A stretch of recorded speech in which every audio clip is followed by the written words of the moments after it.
Hello hello hello बच्चों, तो कैसे हैं आप सब। मैं आशा करता हूँ आप सभी मस्त होंगे और जबरदस्त होंगे।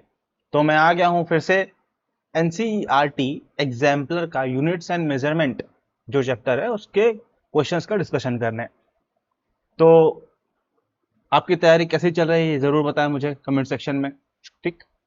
और तैयारी में एक क्वेश्चन है मेरा कि किस तरीके का कंटेंट या हेल्प आपको हमसे रिक्वायर्ड है ना, वो जरूर कमेंट सेक्शन में लिखें। तो जो हमको आप सजेशंस दोगे, जो अपनी नीड्स बताओगे, उस हिसाब से हम कुछ आपके लिए बेहतर से बेहतर प्लान जरूर करेंगे। ठीक है। दूसरा भाई, जब ये लेक्चर आप देखते हो तो पेन पेपर के साथ देखें। ठीक है, हाथ बांध के बिस्तर में बैठ के ना देखें, कोशिश करें टेबल पर बैठ के देखें। ठीक। दूसरा, मैं जब सवालों को डिस्कस करता हूं तो थोड़ा लेंथ में डिस्कस करता हूं ना, चीजों को डिटेल में करता हूं। तो कई बार क्या होता है कि लेंथ जो है लेक्चर का बढ़ जाता है। तो आप चाहो तो इफ यू नी अगर आपको लग रहा है कि स्पीड थोड़ी स्लो है तो यू कैन स्विच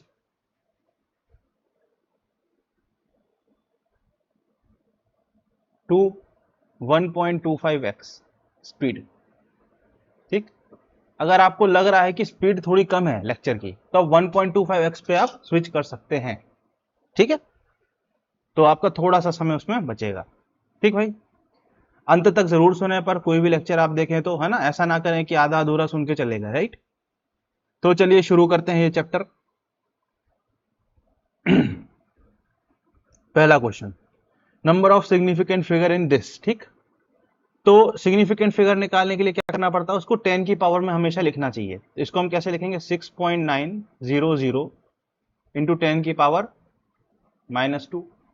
अब इसमें आप सिग्निफिकेंट फिगर देखो कितने हैं, चार। 6900, चार सिग्निफिकेंट फिगर हैं, तो आंसर क्या हो जाएगा, चार। वैसे भी जो पहली नॉन जीरो डिजिट है उसके पहले वाली जितनी भी सिग्निफिकेंट जितनी भी जीरोस होते हैं वो नॉन सिग्निफिकेंट होते हैं।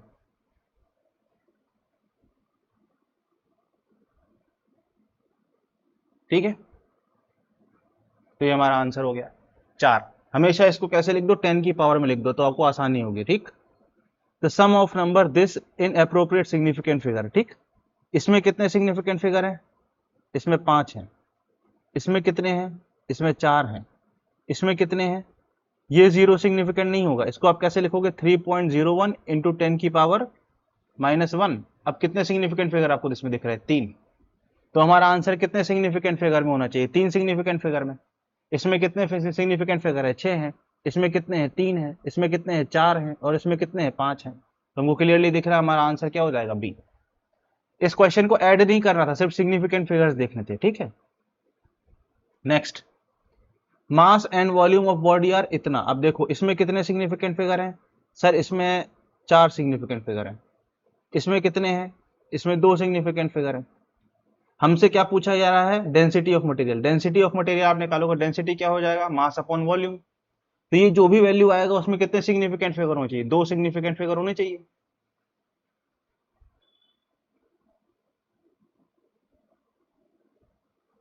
Significant figure. ठीक। जो भी हमारा आंसर आएगा उसमें दो सिग्निफिकेंट फिगर होने चाहिए। इसमें कितने सिग्निफिकेंट फिगर हैं, इसमें पांच सिग्निफिकेंट फिगर हैं। इसमें तीन हैं, इसमें दो हैं, इसमें चार हैं। तो क्लियरली हमें दिख रहा आंसर क्या होगा, सी। ये कैलकुलेट नहीं करना, ये सिग्निफिकेंट फिगर के सवाल हैं। बच्चा क्या करता है, इसको कैलकुलेट करने लगता है, यहाँ मास के वैल्यू रखेगा, यहाँ वॉल्यूम रखेगा, फिर डिवाइड करेगा। अरे भाई सिग्निफिकेंट फिगर का सवाल है, just you have to look at significant figures and that's it. ठीक। अब यहां देखो, इसको हमको राउंड ऑफ करना है क्या, तीन सिग्निफिकेंट फिगर में। तो ये बात ध्यान रखना, पांच के पहले अगर इवन होता है तो +1 नहीं होता है। ठीक। तो इसका राउंड ऑफ क्या हो जाएगा, 2.74। फोर में +1 नहीं होगा क्योंकि फोर क्या है, इवन है। ठीक। और पांच के पहले अगर ऑड होता है तो +1 होता है, तो इसका राउंड ऑफ क्या हो जाएगा, 2.74। इसका राउंड ऑफ हो जाएगा, तीन में एक जुड़ जाएगा। तो हमारा आंसर क्या होगा, डी। ये बात आपको ध्यान रखना है, अगर पांच के पहले इवन नंबर है तो +1 नहीं होगा, और पांच के पहले अगर ऑड नंबर है तो +1 होगा। ठीक। जैसे आपको बोलूं 3.715 और 3.725, अब यहाँ पे 5 के पहले क्या है, ऑड नंबर है, तो इसको जब आप राउंड ऑफ करोगे 5 के पहले ऑड नंबर है तो +1 हो जाएगा, तो ये हो जाएगा 3.72। और 5 के पहले यहाँ इवन नंबर है तो यहाँ +1 नहीं होगा, तो इसका भी हो जाएगा 3.72। ये आपको रूल ध्यान रखना है, ठीक है बेटा। तो आंसर इसका क्या हो जाएगा, डी। नेक्स्ट क्या बोल रहा है, length and breadth of rectangular sheet are इतना एंड इतना। अब देखो इसमें कितने सिग्निफिकेंट हैं, 3। इसमें कितने सिग्निफिकेंट फिगर्स हैं, 3। तो हमारा आंसर कितने सिग्निफिकेंट फिगर में होना चाहिए, 3। इसमें आपको क्लियरली दिख रहा है आंसर कितने में है, 5 सिग्निफिकेंट फिगर में है। इसमें कितने में है, 4 सिग्निफिकेंट फिगर में है। इसमें कितने में है, 5 सिग्निफिकेंट फिगर में। सिर्फ यहाँ 3 सिग्निफिकेंट फिगर है, तो आंसर हमारा ए हो जाएगा, ठीक। अब क्या बोल रहा है, which of the following pairs of fundamental quantities does not have same dimensional formula. ठीक है, वर्क का डायमेंशन कैसे निकालोगे, वर्क, सर वर्क होता है एनर्जी के बराबर, मतलब वर्क का डायमेंशन एनर्जी के बराबर होता है, ठीक। और जब आपको एनर्जी के बारे में सोचना है तो हाफ mv² से सोचो, ठीक है। काइनेटिक एनर्जी क्या होती है, हाफ mv²। तो इसका डायमेंशन कितना हो जाएगा, ml²t-2। रटना नहीं है, निकालना सीखना है। यहां से मास, यहां से lt-1 का स्क्वायर, तो ml²t-2, ठीक। टॉर्क का क्या होगा, टॉर्क क्या होता है, फोर्स F क्रॉस R, नहीं सॉरी R क्रॉस F। इसको आप, इसका मैग्नीट्यूड कैसे लिखोगे, R परपेंडिकुलर इंटू F, ठीक। अब R परपेंडिकुलर का डायमेंशन क्या होगा, L, F का क्या होगा, mlt-2। तो टॉर्क का कितना हो जाएगा, ml²t-2। तो वर्क एंड टॉर्क का डायमेंशनल फॉर्मूला सेम आ गया। अब angular momentum and Planck's constant, इसकी बात करनी है। एंगुलर मोमेंटम क्या होगा सर, एंगुलर मोमेंटम L क्या होता है, ये होता है R क्रॉस P, है ना, ये होता है। तो आप एंगुलर मोमेंटम का मोड कैसे लिखोगे, R परपेंडिकुलर इंटू P का मैग्नीट्यूड। अब R का डायमेंशन क्या होगा, एंगुलर मोमेंटम का डायमेंशन आपको लिखना है। R का डायमेंशन क्या होगा, लेंथ है तो L। मोमेंटम क्या होता है, मास इंटू वेलोसिटी, ठीक। तो mlt-1, ये मोमेंटम हो गया। तो इसका क्या हो जाएगा, ml²t-1। ये किसका हो गया, एंगुलर मोमेंटम का। प्लैंक्स कांस्टेंट क्या होता है भाई, प्लैंक्स कांस्टेंट कैसे निकालोगे, तो इसके लिए आप याद रखो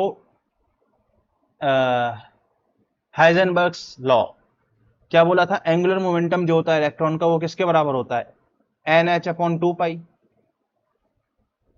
ठीक। एंगुलर मोमेंटम इंटीग्रल मल्टीपल होता है किसका, nh/2π का, ठीक।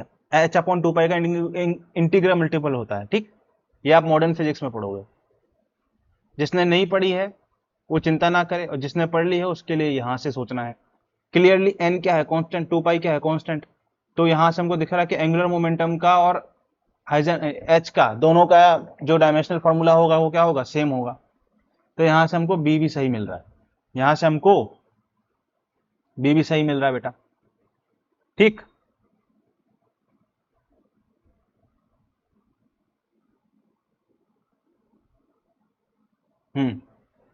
ठीक।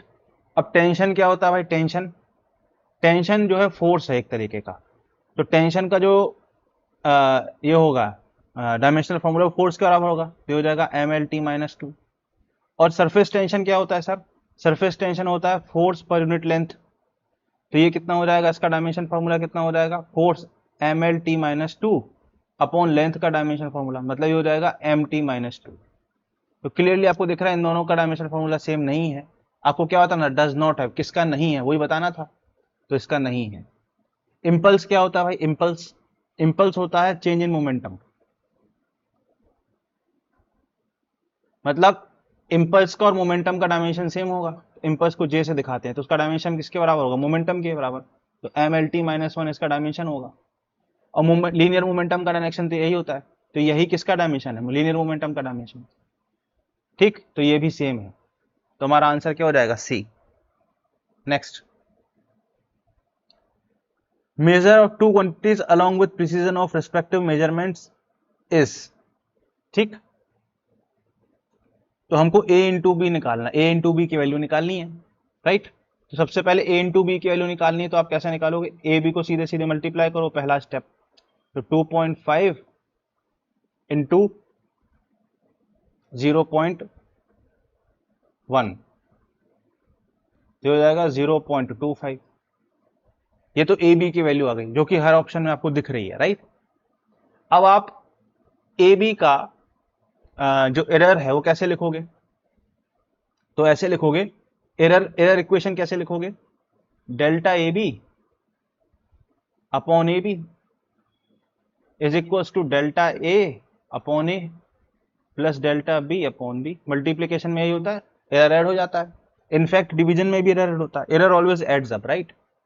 तो यहां से हमको क्या निकालना है? डेल्टा ए बी निकालना है, ठीक है। एरर इन ए बी, तो ये क्या हो जाएगा? Delta A upon A plus delta B upon B into A B. अब डेल्टा ए क्या है भाई? पुट करो वैल्यू। डेल्टा ए की वैल्यू क्या है यहाँ से? 0.5 अपॉन ए की वैल्यू क्या है सर? 2.5 प्लस डेल्टा बी की वैल्यू क्या है? 0.01, ठीक है, अपॉन बी की वैल्यू क्या है? 0.1 into A B. A B क्या है भाई? ए बी है 0.25। ये कितना हो जाएगा सर? ये हो जाएगा 1/5 प्लस ये कितना हो जाएगा? 0.1 इंटू 0.25। ये कितना हो जाएगा सर? ये 0.3 हो जाएगा। 0.3 इंटू 0.25, ये 0.2 है। 1/5 मतलब क्या होता है? 0.2, तो ये 0.3 हो गया। ये कितना हो गया सर? ये हो गया सर 0.075, राइट। तो आपको अगर ए बी की वैल्यू लिखनी है तो कैसे लिखोगे? उसकी वैल्यू कितनी हो जाएगी? 0.25, हाँ, प्लस माइनस, राइट, 0.075। अब प्रॉब्लम क्या है? प्रॉब्लम क्या है इसमें? इसमें जो सिग्निफिकेंट फिगर है वो कितने हैं? 2 हैं। इसमें सिग्निफिकेंट फिगर कितने हैं? 2 हैं। तो हमारा आंसर कितने में आना चाहिए? 2 में आना चाहिए। तो इसको आपको राउंड ऑफ करना पड़ेगा किसके? 2 सिग्निफिकेंट फिगर तक। तो 0.25 तो 2 सिग्निफिकेंट फिगर में है ही, ये 0.075 को 2 सिग्निफिकेंट फिगर में राउंड ऑफ करना पड़ेगा, तो 0.08 बन जाएगा। ये हमने क्या किया? राउंड ऑफ किया। कि और क्यों किया समझ आ गया? क्योंकि यहाँ हमारा जो क्वेश्चन था उसमें दोनों जो वैल्यूज दी थी उसमें 2-2 सिग्निफिकेंट फिगर्स थे, तो इसलिए आंसर ए है। आपको आप सोच रहे होगे कि सर 0.075 ऑप्शन में दिया ही नहीं है, ठीक है। इन लोगों को ना एक ई ऑप्शन बना देना चाहिए था। कैसा? 0.25 प्लस माइनस 0.075, तब मजा आता। तब आधा बच्चा क्या होता, देख के ही गलत करके आगे बढ़ जाता। ठीक है बेटा, आगे बढ़ते हैं भाई। बिल्कुल सेम क्वेश्चन फिर से हमको मिल गया, एकदम सेम क्वेश्चन है बेटा, कुछ इसमें अलग नहीं है। आपको ए की वैल्यू दी है, बी की वैल्यू दी है, अंडर रूट ए बी को हमको कैसे लिखना है वो बताना है। ठीक, ठीक है। ए की वैल्यू क्या है? 1 है, तो अंडर रूट ए बी की वैल्यू क्या होगी sir? Sir under root of A की वैल्यू 1 है, बी की वैल्यू 2 है, तो अंडर रूट ए बी की वैल्यू क्या हो जाएगी? 1.4 हो जाएगी। Yes sir. अब हमको एरर इक्वेशन लिखनी है अंडर रूट ए बी के लिए, राइट। एरर इक्वेशन लिखनी है, राइट। तो delta of under root A B upon under root A B is equals to 1/2 delta A upon A, ये डेल्टा है, plus 1/2 delta B upon B. ये equation आपको लिखनी आती होगी भाई, है ना। ये इक्वेशन मैं उम्मीद कर रहा हूं आपको लिखनी आती है, ठीक है। अगर मान लीजिए आपको नहीं आती तो मैं एक बार बता देता हूं, राइट। मान लीजिए कोई quantity y is equals to A B upon C ऐसे लिखी हुई है, तो इसकी एरर इक्वेशन कैसे लिखोगे? Delta y upon y is equals to delta A upon A plus delta B upon B plus delta C upon C. अगर मान लेते हैं इसमें कुछ पावर चढ़ी होती, ऐसा होता कुछ y is equals to A की पावर m, b की पावर n, c की पावर z, तो कैसे लिखते? Delta y upon y is equals to m delta a upon a plus n delta b upon b plus z delta c upon c। हमेशा याद रखना, error always adds, error always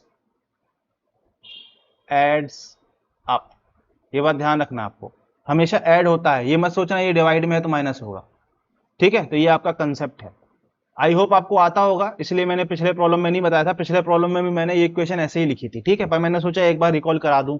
मान लो by chance किसी बच्चे को नहीं दिमाग में आ रहा, इसलिए मैंने ये बता दिया आपको कि ये आपने ऑलरेडी पढ़ रखा है, राइट। यहां से हमको डेल्टा अंडर रूट ए निकालना था, ए बी निकालना है।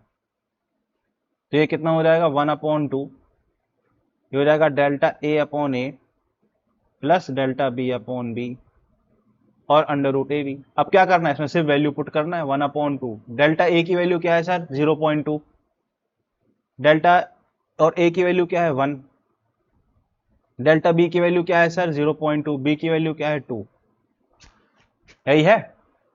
और अंडर रूट ए बी क्या है सर 1.4। ठीक, ये 1.4 यहां से निकाला, राइट। अब ये कितना हो जाएगा, ये 0.1 हो जाएगा, तो ये हो जाएगा 0.3, तो 1/2 इंटू 0.3 इंटू 1.4, ये कितना हो गया, ये 0.7, 7 3 21, तो 0.21 हो गया। अब यहां देखो इसमें कितने सिग्निफिकेंट फिगर है, ए में, इसमें सर 2 सिग्निफिकेंट फिगर है, आपको क्लियरली दिख रहा है। इसमें कितने सिग्निफिकेंट फिगर है सर, इसमें भी 2 सिग्निफिकेंट फिगर है। तो हमारे आंसर में भी कितने सिग्निफिकेंट फिगर होने चाहिए सर, दो सिग्निफिकेंट फिगर होने चाहिए। तो आप अंडर रूट ए बी को कैसे लिखोगे, अंडर रूट ए बी को आप पहले कैसे लिखोगे, पहले नॉर्मल तरीके से कैसे लिखोगे, 1.4 प्लस माइनस 0.21, 0.21। पर अब आप ध्यान दो, अगर आप इसको प्लस करते हो तो क्या बनता है, देखो 1.4 प्लस 0.21, इसको जब आप ऐड करोगे तो ऐसे ही करोगे, तो ये कितना बनेगा 1.61 बनेगा। इसमें कितने सिग्निफिकेंट फिगर है सर, 3। तो एक्चुअल में ये जो आपको एक्सप्रेशन दिख रहा है ना, इसमें 3 सिग्निफिकेंट फिगर है। मैंने ये कैसे बोल दिया इसमें 2 है, आप करके देखो ना। अगर आप 1 में 0.2 ऐड करोगे तो कैसे होगा, 0.1 प्लस 0.2, तो ये क्या हो जाएगा 1.2 बनेगा। इसमें कितने सिग्निफिकेंट फिगर है, 2। इसलिए मैंने कह दिया इसको देख के कि इसमें 2 होंगे। इसमें आपको देखने से लग रहा होगा 2 है, पर एक्चुअल में इसमें 3 सिग्निफिकेंट फिगर है। तो हम इसमें क्या करेंगे, राउंड ऑफ करेंगे। क्या करेंगे इसमें बेटा, राउंड ऑफ करेंगे। तो ये क्या बन जाएगा 1.4 प्लस 0.2। क्यों, क्योंकि इसमें 3 सिग्निफिकेंट फिगर है, ये बात आपको समझनी है, ये समझने वाली बात है बेटा। तो इसका आंसर क्या हो जाएगा, डी हो जाएगा। ठीक है भाई, आगे बढ़े। आपको समझ आ गया हो तो आप जरूर इसमें क्या करना, कमेंट करना। तो ये इंपॉर्टेंट पॉइंट है, ये ध्यान रखना। इसमें 3 सिग्निफिकेंट फिगर है, देखने में ऐसा दिख रहा है कि 2 है, पर एक्चुअल में इसमें 3 है। ठीक है भाई, तो ये ध्यान रखना। नेक्स्ट, कौन सा मेजरमेंट सबसे प्रिसाइज है, हमेशा ध्यान रखना कि जिसकी यूनिट सबसे कम होती है वो ज्यादा प्रिसाइज होता है। तो इन सब में सबसे छोटी यूनिट कौन सी है, एमएम, मिलीमीटर सबसे छोटी यूनिट है, तो सबसे ज्यादा प्रिसाइज होगा। ठीक, नेक्स्ट, मीन लेंथ इतना है तो कौन सा मोस्ट एक्यूरेट है, मोस्ट एक्यूरेट का मतलब क्या है, नियरेस्ट, NEAREST, नियरेस्ट कौन सा वैल्यू। ठीक, तो ये 4.95 से कितना दूर है सर, माइनस 0.1 सेंटीमीटर दूर है। ओके सर, 4.805 कितना दूर है, माइनस 0.195 सेंटीमीटर दूर है। ठीक, इतना ही है। या आप इसको नंबर लाइन पे प्लॉट करो, राइट, नंबर लाइन पे प्लॉट करो, सबसे सही यही होगा। ये नंबर लाइन है, ये कहीं 5 है, 5 से कम आएगा 4.9 यहां पर, 4.805 यहां कहीं आएगा। ठीक, 5.25 यहां कहीं आएगा। दूर क्यों बनाया मैंने, क्योंकि इनके बीच का डिस्टेंस कितना है 0.1 और इनके बीच का डिस्टेंस कितना है 0.25, तो इसको हमने दूर बनाया जिसमें आपको दिखे आंखों में कि दूर है। और 5.4 यहां आएगा, तो क्लियरली आपको दिख रहा है नियरेस्ट कौन सा है, नियरेस्ट कौन सा नंबर है, 4.9 नियरेस्ट है। तो ये सबसे ज्यादा क्या हो जाएगा, एक्यूरेट। हमारा आंसर ये हो जाएगा, सबसे नियरेस्ट कौन सा है 4.9। आगे बढ़ते हैं भाई, क्या बोल रहा है, Young's modulus of steel is 1.9। ठीक है, तो यंग्स मॉडुलस की वैल्यू दी हुई है 1.9 इंटू 10 की पावर 11 न्यूटन मीटर स्क्वायर, ऐसा दिया हुआ है। तो हमको इसको डाइन में एक्सप्रेस करना है। यहाँ क्वेश्चन में दिया हुआ है 1 न्यूटन इक्वल टू 10 की पावर 5 डाइन, 1 मीटर स्क्वायर 10 की पावर 4 सेंटीमीटर स्क्वायर। तो क्या करोगे, इस न्यूटन को सीधे कन्वर्ट किया जाता है। ध्यान से सुनना बेटा, एक लाइन का सवाल है। इस न्यूटन को डाइन में कन्वर्ट कर दो, तो इसको आप न्यूटन की जगह सीधे क्या लिख सकते हो, 10 की पावर 5 डाइन। Yes sir. और इस मीटर को किस में कन्वर्ट कर दोगे, सेंटीमीटर में, या मीटर स्क्वायर को किस में कन्वर्ट कर दोगे, सेंटीमीटर स्क्वायर में। तो यहां पे आप सीधे कैसे लिख दोगे, 10 की पावर -4 सेंटीमीटर स्क्वायर। तो यहां से आप देखो 1.9 इंटू 10 की पावर 11, ये 10 की पावर 5 और 10 की पावर -4 बाहर निकल जाएगा, और ये क्या बन गया, डाइन सेंटीमीटर स्क्वायर। ठीक, तो ये y क्या हो जाएगा, अब देखो 10 की ये हो जाएगा 1.9 इंटू 10 की पावर 12 9 सेंटीमीटर स्क्वायर। तो ये हमारे पास आंसर सी हो जाएगा। तो सीधे सीधे यूनिट को कन्वर्ट कर दिया जाता, सीधे सीधे, ज्यादा दिमाग नहीं लगाया जाता, सीधे just directly convert the unit.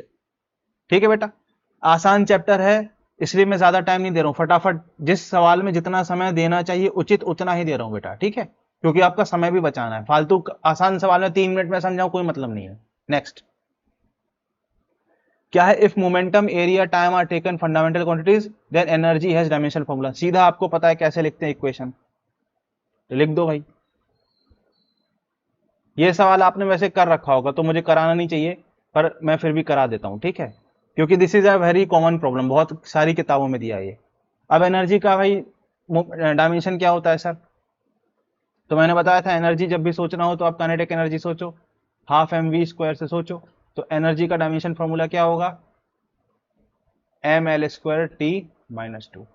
तो यहाँ पे क्या हो जाएगा ml² t - 2। p क्या है सर, मोमेंटम है, मोमेंटम का क्या होता है m into V, mlt - 1। Area क्या है l², और t क्या है, t था टाइम तो t को t लिखो। ठीक, तो ये क्या हो जाएगा ml²। अब यहां से सिंपली सीधा इक्वेशन लिखो। अब देखो मास का ऊपर 1 पावर है तो 1 इज इक्वल्स टू, यहां मास में क्या आ जाएगा a की वैल्यू सीधे आपको मिल गई, a की वैल्यू आपको सीधे मिल गई, a आ गया भाई आपका। अब यहां से l के लिए लिखो, 2 यहां से आया, राइट हैंड साइड से क्या आएगा l की पावर a, और यहाँ पे प्लस 2b, यहाँ पे तो l है नहीं, a की वैल्यू इसमें पुट करो तो 2 इज इक्वल टू 1 + 2b, तो b की वैल्यू आ गई हाफ, b की वैल्यू हमको मिल गई हाफ। अब t के पावर लिखो तो -2 यहां से आया, यहां से कितना आएगा सर -a आएगा प्लस c, यहाँ पे तो t है नहीं, यहां से c आ गया। अब -2, a की वैल्यू क्या है 1 है, तो -1 + c, तो c की वैल्यू क्या आ गई -1 आ गई।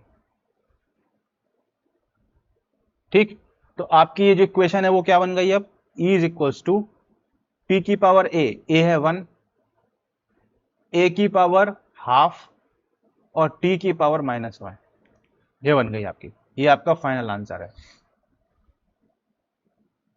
ठीक है, दिस इज योर आंसर। तो ये हमारा आंसर हो गया।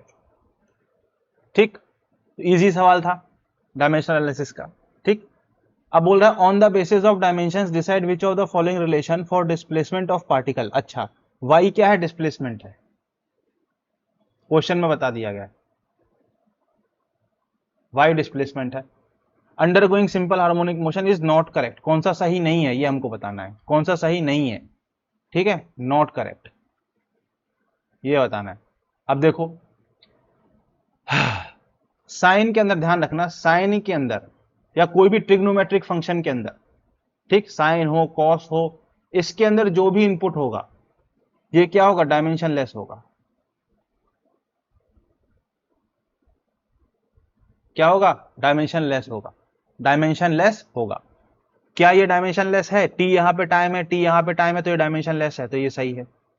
क्या ये डायमेंशन लेस है, v इंटू टी, वेलोसिटी का क्या होता है डायमेंशन lt - 1, और टाइम का डायमेंशन टाइम ही होता है, तो इसका नेट डायमेंशन क्या होगा l हो गया, तो ये डायमेंशन लेस नहीं है, ये डायमेंशन लेस नहीं है, तो ये गलत हो गया।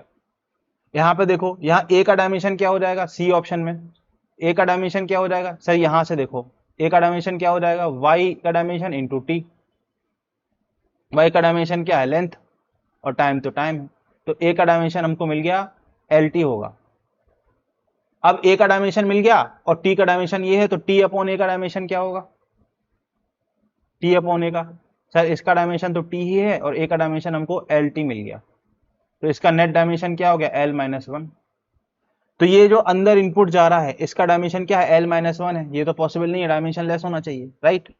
नेक्स्ट, साइन के अंदर वाली क्वांटिटी को देखो, यह डायमेंशन लेस है, हाँ सर, t का डायमेंशन टाइम के बराबर होगा और कैपिटल टी तो टाइम है ही, यहाँ पे भी t का टाइम डायमेंशन टाइम के बराबर होगा और कैपिटल टी तो टाइम है ही, तो ये पॉसिबल है।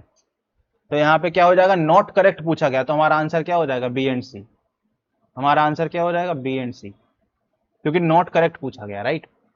तो आसान सवाल था, इतना ध्यान रखना है कि साइन कॉस टेन लॉगरिथम, इनके अंदर जो जाता है वो डायमेंशन लेस होता है, राइट। नेक्स्ट, अब क्या बोला जा रहा है, अब बोला जा रहा है भाई कि can never be a meaningful quantity, कौन सा पॉसिबल नहीं है, ये पूछा जा रहा है। तो हमेशा ध्यान रखना, हमेशा जब ऐड कर रहे हैं तो सेम डायमेंशन होना चाहिए, ऐड या सब्ट्रैक्ट में, ऐड कर रहे हैं या सब्ट्रैक्ट कर रहे हैं दो क्वांटिटी को, तो क्या होना चाहिए, सेम डायमेंशन होना चाहिए, ठीक। और अगर मल्टीप्लाई कर रहे हैं या डिवाइड कर रहे हैं तो डायमेंशन सेम भी हो सकती है और डिफरेंट भी हो सकती है।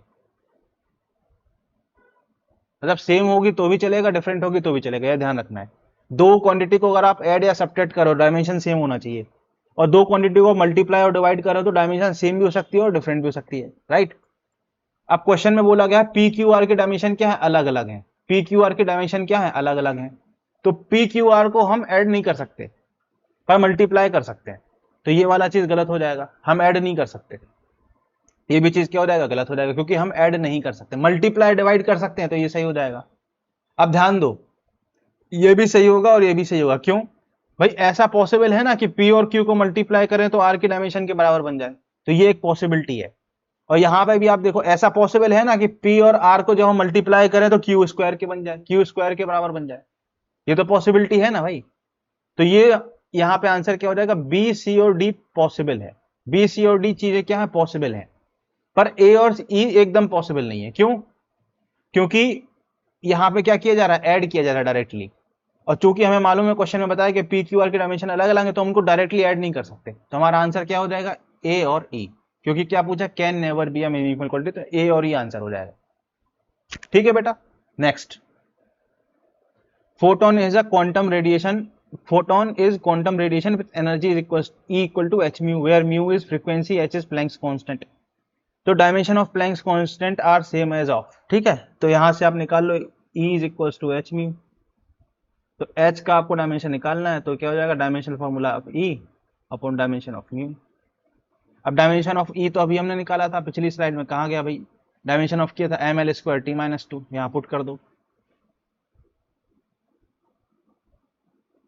और म्यू का डायमेंशन होता है t माइनस 1, ठीक है। म्यू क्या है, फ्रीक्वेंसी, और फ्रीक्वेंसी क्या होती है, 1 अपॉन टाइम पीरियड, तो ये इसका फ्रीक्वेंसी का यहाँ म्यू से या एफ से दिखाते हैं फ्रीक्वेंसी को, म्यू से भी दिखाते हैं और स्मॉल एफ से भी दिखाते हैं, तो डायमेंशन ऑफ फ्रीक्वेंसी क्या हो जाता है, टी माइनस 1, ठीक है, ये आपको ध्यान रखना है। तो ये क्या हो जाएगा, ये हो जाएगा M L square T minus 1, ये डायमेंशन किसका हो जाएगा, प्लैंक्स कांस्टेंट का। अब बस अब क्या करना है, एक एक निकालो भाई। लीनियर इंपल्स का डायमेंशन क्या होगा, इंपल्स क्या होता है, जे क्या होता है, फोर्स इनटू, इंपल्स होता है चेंज इन मोमेंटम, ठीक, तो change in momentum, change in linear momentum, right. तो जे का आप जब डायमेंशन लिखोगे तो चेंज इन मोमेंटम का डायरेक्शन लिखना पड़ेगा, मतलब मोमेंटम का डायरेक्शन लिखना पड़ेगा, ये हो जाएगा एम एल टी माइनस 1। तो यहाँ पे ए और ये सेम नहीं है, ठीक है। अब एंगुलर इंपल्स लिखो, एंगुलर इंपल्स क्या होगा, तो एंगुलर इंपल्स एंगुलर इंपल्स जो होगा वो क्या होगा सर, वो होगा change in angular momentum, change in angular momentum, ये होगा। तो चेंज इन एंगुलर मोमेंटम का डायमेंशन क्या होगा सर, इसका डायमेंशन क्या होगा, चेंज इन एंगुलर मोमेंटम का, तो चेंज इन एंगुलर मोमेंटम होता है आर परपेंडिकुलर इंटू पी, इसका हमें डायमेंशन निकालना, ये हमने भी पीछे निकाला था, चेंज इन एंगुलर मोमेंटम कहाँ गया भाई, change in angular M L square T minus 1 अभी निकाला था हमने, तो इसका डायमेंशन क्या होगा, M L square T minus 1, ठीक, इसका डायमेंशन क्या होगा, M L square T minus 1। आप देखो ये दोनों मैच हो गए, तो ये हमारे पास ऑप्शन हो गया, एंगुलर इंपल्स हमसे मैच हो गया, लीनियर इंपल्स मैच नहीं हुआ, ठीक। अब एंगुलर इंपल्स का जो डायमेंशन है वो किसके बराबर है, चेंज इन एंगुलर मोमेंटम या एंगुलर मोमेंटम के, तो ये सही हो गया। और लीनियर इंपल्स का किसके बराबर था, लीनियर मोमेंटम के, तो ये गलत हो गया। तो कौन सा सही है, बी और डी, आई होप आपको समझ आ गया होगा। एंगुलर इंपल्स क्या होता है? Change in angular momentum. तो एंगुलर इंपल्स का जो डायमेंशन होगा वो एंगुलर मोमेंटम के बराबर होगा, ठीक है। और लीनियर इंपल्स कैसा है? Change in linear momentum. तो लीनियर इंपल्स का डायमेंशन किसके बराबर होगा? लीनियर मोमेंटम के बराबर होगा, राइट। नेक्स्ट,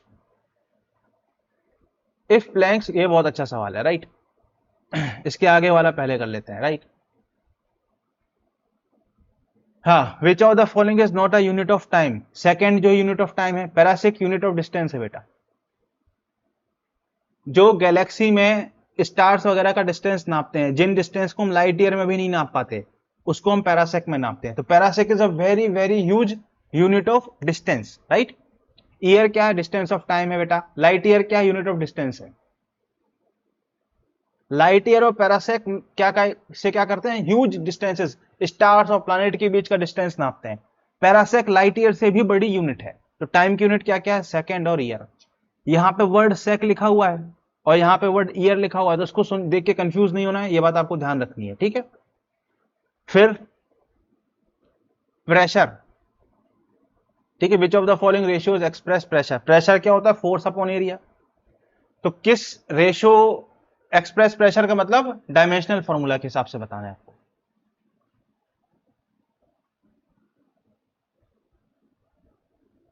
भाई देखो सीधे फोर्स अपॉन एरिया तो प्रेशर होता ही है, तो पहला ऑप्शन सही हो गया, राइट।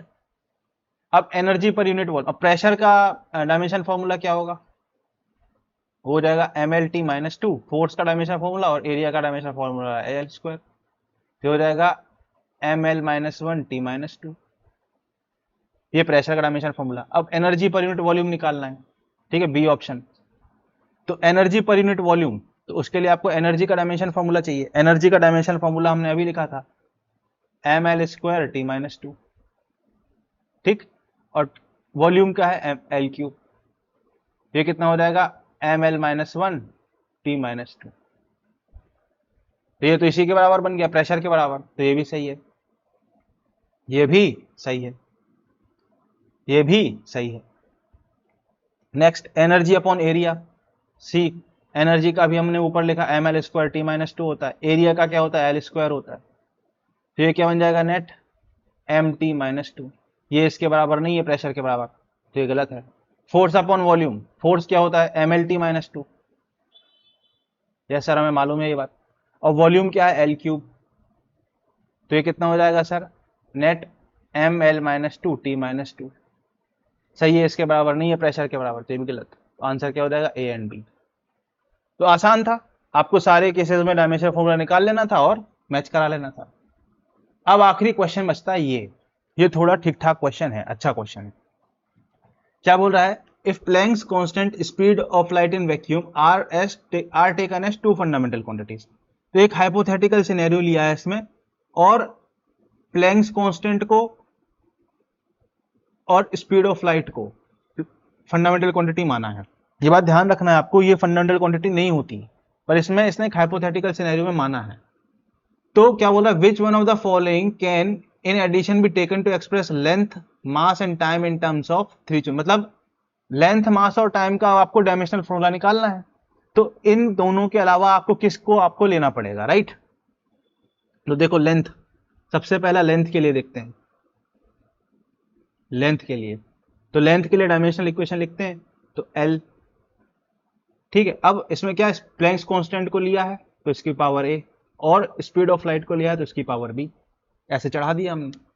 लेंथ का डायमेंशनल फॉर्मूला तो हमको यही मालूम है। प्लैंक्स कांस्टेंट का भी हमने पीछे लिखा था, तो हम चीटिंग कर लेते हैं, M L square T minus one यहां लिख लेते हैं। और सी क्या, स्पीड ऑफ लाइट है, तो L T minus to, L T minus one. अब यहां से आप देखो, यहां से ये ए है, यहां से आपको क्या इक्वेशन बन रही? एम की पावर ए, एल की power two A plus B, और टी की power minus A minus B. अब क्लियरली जब आप कंपेयर करोगे तो यहां पे देखो एल में तो ये आ रहा है, तो यहां से एक इक्वेशन हमको मिल जाएगी, two A plus B is equal to one, और इक्वेशन एक minus A minus B equal to zero मिल जाएगी। बट ये वाला जो टर्म है ये कैंसिल आउट नहीं हो रहा है। इनको दोनों को इक्वेशन को सॉल्व करो जरा एक बार, इन दोनों को ऐड कर दो तो क्या हो जाएगा, ए की वैल्यू क्या आएगी, 1 आ जाएगी। इन दोनों को ऐड करो तो बी से बी कैंसिल, ए से ए कैंसिल। तो ये जो मास का टर्म है इसको हटाने वाला कोई नहीं है, तो हमको साथ में कुछ एक ऐसा चीज चाहिए जो इस मास के टर्म को हटा दे।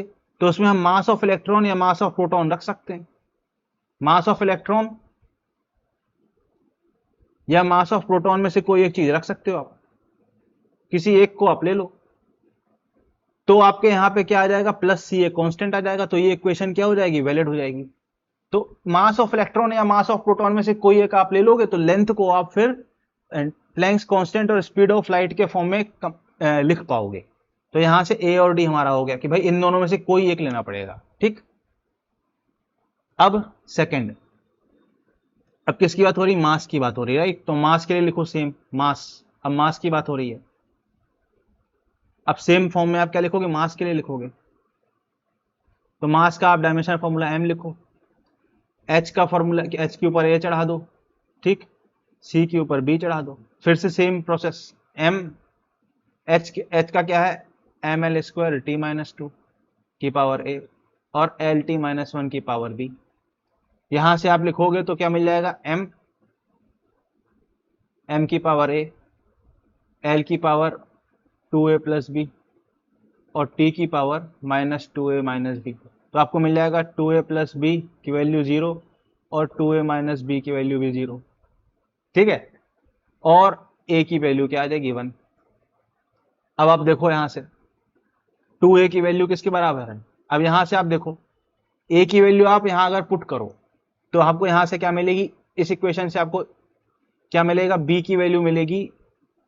अगर आप a की वैल्यू इसमें पुट करोगे 1 तो b की वैल्यू यहां से आपको -2 मिलेगी और b की वैल्यू यहां से आपको 2 मिलेगी। अलग अलग वैल्यू मिल रही है, इसका मतलब कुछ कमी है। तो यहां पे आपको कुछ जोड़ना पड़ेगा, मतलब यहां पे किसी यूनिट की कमी है, राइट। तो आपको कुछ ऐसा चाहिए जिसमें m, l और t तीनों हो। इस बार m, l और t क्या होनी चाहिए, तीनों होनी चाहिए। यहां पे क्या था, यहां l और t का फंडा सही बैठ रहा था, बस मास की कमी थी, तो हमने मास को ले लिया, मास को ले सकते हैं मतलब यहाँ। अब यहाँ पे क्या है, एम एल और टी तीनों मिले, क्योंकि ये दोनों इक्वेशन भी साथ में सॉल्व नहीं हो पा रही प्रॉपरली, ठीक। तो उस केस के लिए ऐसा कौन सा चीज जिसमें एम एल और टी तीनों आता हो, तो यहाँ पे ग्रेविटेशनल कांस्टेंट। ग्रेविटेशनल कांस्टेंट में एम एल और टी तीनों आता है, तो यहाँ पे अगर आप जी को ले लोगे तो आप मास को यहाँ पे रिप्रेजेंट कर पाओगे। जी का यूनिट क्या होता है, ग्रेविटेशनल फॉर्मूला होता है फोर्स का ग्रेविटेशनल फॉर्मूला इनटू डिस्टेंस का स्क्वायर का ग्रेविटेशनल फॉर्मूला अपॉन मास का स्क्वायर। फोर्स क्या होता है, एम एल टी माइनस 2, ये हो जाएगा एल स्क्वायर, तो ये क्या हो जाएगा, एम स्क्वायर। तो ये कितना होता है डायमेंशन फॉर्मूला, ये कितना बन जाता है, m minus 1 L cube T minus 2, ऐसा कुछ बन जाता है। अब इसमें एम एल और टी तीनों है, तो अगर आप जी को यहाँ पुट कर दोगे तो ये इक्वेशन फिर क्या हो जाएगी, इसमें तीन इक्वेशन, तीन वेरिएबल आराम से बन के सॉल्व हो जाएगा। तो आपको जी भी यूज करना पड़ जाएगा। तो यहाँ पे हमारा ये हो जाएगा, जी को भी आपको लेना पड़ जाएगा। चार्ज गलत होगा, क्यों, क्योंकि इसमें क्या बोला गया है कि लेंथ, मास और टाइम को हटा के प्लैंक्स कांस्टेंट और स्पीड ऑफ लाइट को माना गया है, राइट, एज फंडामेंटल क्वांटिटी। पर चार्ज का जो यूनिट है वो है कूलम, और कूलम अपने आप में एक फंडामेंटल क्वांटिटी है। ये क्या है, अपने आप में एक फंडामेंटल क्वांटिटी है, ठीक।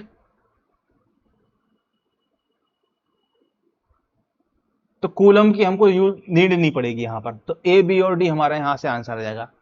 ए और डी से हमको मास मिल जाएगा जो कि हमको लेंथ को रिप्रेजेंट करने में काम आ जाएगा, और ग्रेविटेशनल कांस्टेंट में मास, लेंथ और टाइम तीनों हैं, तो वो हम यहाँ पे मास को रिप्रेजेंट करने में, जब हम मास को लिखेंगे इनके फॉर्म में, तो वहां काम आ जाएगा।